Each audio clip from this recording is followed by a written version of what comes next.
Wednesday is darker this season, and season 2 isn't just another chapter. It's a vortex of obsession, power, and family secrets clawing their way out. And this cocktail bottles that storm, a drink as bold, unsettling, and mysterious as the Nevermore woods. Hey everyone, I feel like I've always loved the Addams family, from the original 1960s series through to the live action movies of the early 90s, all the way to today's darker take in Netflix's Wednesday. And now, with Wednesday's second season streaming, I thought it was the perfect time for a Wednesday-inspired cocktail. Watching the new season really made me reflect on how much Wednesday has evolved over the years. We've basically been watching her grow up across the decades. In the Addams Family TV series of the 1960s, Lisa Loring played her as a sweet yet dark 6-year-old with an almost innocent sense of mischief. In the 90s movies, Christina Ricci sharpened that darkness with rebellious wit. Through her, Wednesday was quirky, smart, and always 2 steps ahead of the adults. And now Jenna Ortega has redefined her as a 16-year-old, stoic, clever, fiercely independent, yet layered with vulnerability and determination. Her Wednesday navigates high school, reluctant friendships, haunting mysteries, and that painfully familiar teenage struggle with her mother. Each version feels true to the character, but Ortega's performance adds depth, balancing the deadpan we expect with new emotional complexity, making her Wednesday especially unforgettable. So how does this all translate into a cocktail? Although this cocktail isn't in the show, it definitely fits the ambience and vibe of the season. Woe to Thee is a striking deep green that mirrors the dark woods behind Nevermore. Dramatic, gothic, and eye-catching, the perfect shade for a Wednesday-inspired cocktail. And just like those woods that hide secrets and danger, this drink has its own hidden depths. Jammy berries, smooth vanilla, tart citrus with a soft lavender note. It looks foreboding on the outside, but underneath you'll find a surprising richness and complexity, just like Wednesday herself. What do we need?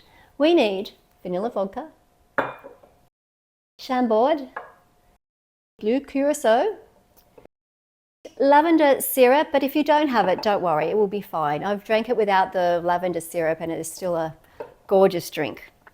And the secret weapon is Boysenberry Jam. If you don't have boysenberry, blackberry or raspberry jam will work as well.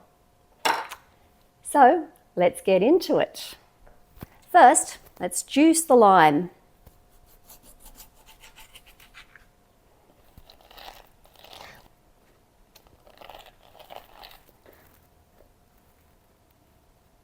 Okay, ice into the shaker. 30 ml or 1 ounce of lime juice. Now we need 45 ml or 1.5 ounces of vanilla vodka.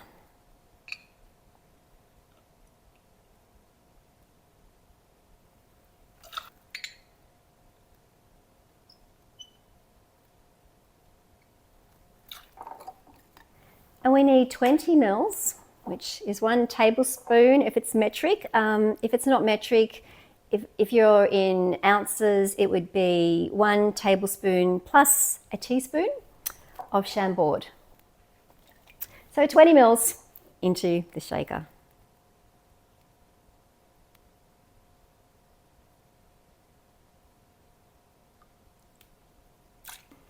We need 15 ml or 1/2 ounce of blue Curaçao.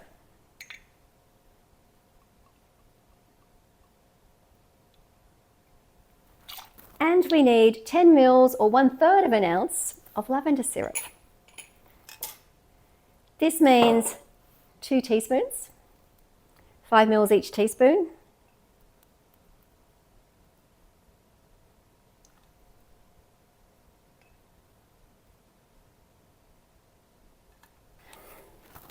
And now the fun bit. We are going to use a bar spoon of Boysenberry Jam. Again, if you've got raspberry or blackberry, that will work too. I just like the unusual uniqueness of Boysenberry Jam, kind of like Wednesday being very unique. And it's a heaped teaspoon. Okay, so let's give this a really good hard shake because we really want to break down the jam.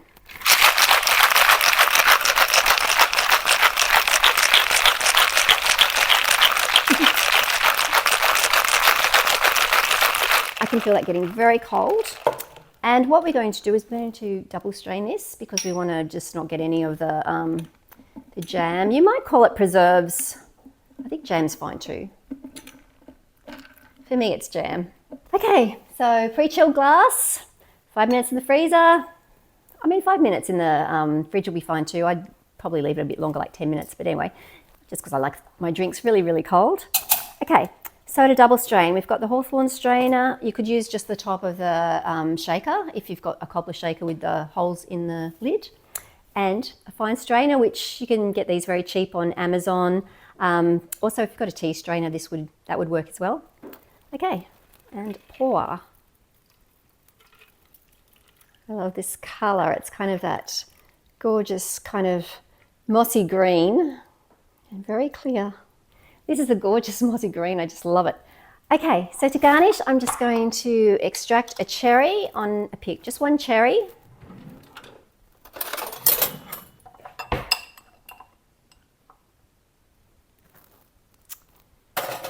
Okay. Now I'm just going to break the end off and thread this through like that. And I'm just going to set it like this. Look how beautiful it is. It's like a dagger with a heart in the middle. Here is Woe to Thee. Let's give it a taste.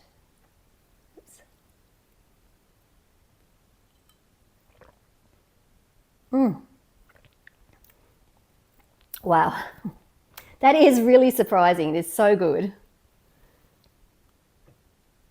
It looks absolutely stunning and it tastes amazing. The production design, character looks, ambience and storytelling in Wednesday all draw heavily from Charles Addams' original New Yorker cartoons.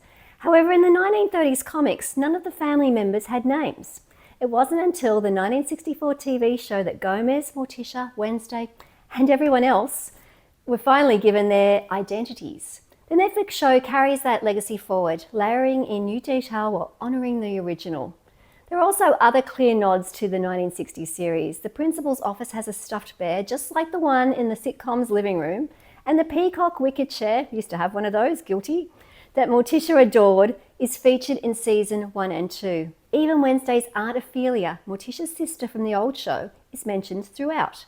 The iconic two-finger snaps from the 1960s theme song is cleverly included, such as when Wednesday unlocks the Nightshade's secret hangout. References to the 1990s movies are present too. Wednesday's choice of archery is taken from Addams Family Values, where she and Pugsley shoot arrows for fun. And the casting of Christina Ricci in the Netflix show is a fun reminder of her previous role. The dark, sharper humour of Wednesday's series also feels much closer to those films. In Addams Family lore, it is traditional throughout the live action and animated versions for some characters to have murky family connections. For example, Grandmama isn't consistently portrayed. In some versions, she's Gomez's mother. In the Netflix show, she's Morticia's. The same goes for Uncle Fester. It's never entirely clear how he's related. Is he Gomez's brother or related to Morticia? These small intrigues are part of what makes the family so endlessly fascinating.